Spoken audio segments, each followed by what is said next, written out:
Jeudi 22 janvier 2026, c'est un plaisir de vous retrouver pour votre revue de presse quotidienne sur l'Économiste TV. Mesdames et messieurs, bienvenue à vous. Ce 4e numéro de la semaine s'ouvre avec le quotidien béninois qui s'intéresse à l'évolution des prix marqués par le recul des produits alimentaires. En novembre 2025, l'inflation dans l'UEMOA est restée négative à moins 0,5% selon la BCEAO. Cette situation s'explique principalement par la baisse continue des prix alimentaires, soutenue par de bonnes récoltes et la diminution des coûts des produits importés.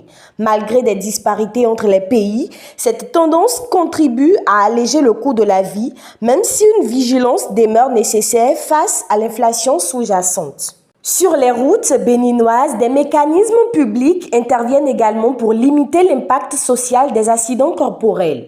Le Fonds de garantie automobile du Bénin assure la prise en charge des victimes d'accidents causés par des véhicules non assurés ou en fuite. Le fonds couvre les soins médicaux et l'indemnisation des victimes. Grâce à des critères définis à des partenariats avec les structures sanitaires et les compagnies d'assurance, ce dispositif permet une prise en charge rapide et apporte un soulagement concret aux familles concernées.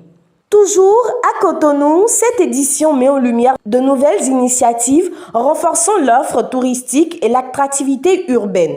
Le 17 janvier 2026, le Bénin a inauguré le petit train touristique de Cotonou.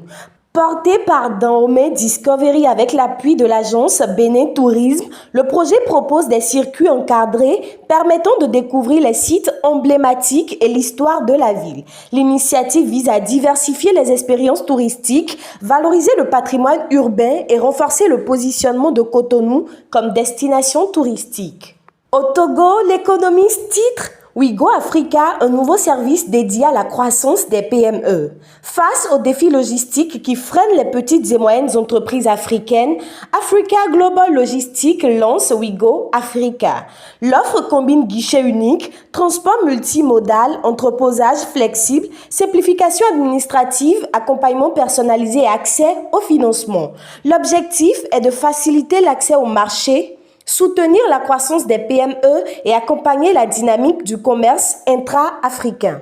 Finance et investissement pour boucler la revue, un acteur italien manifeste son intérêt pour le marché togolais.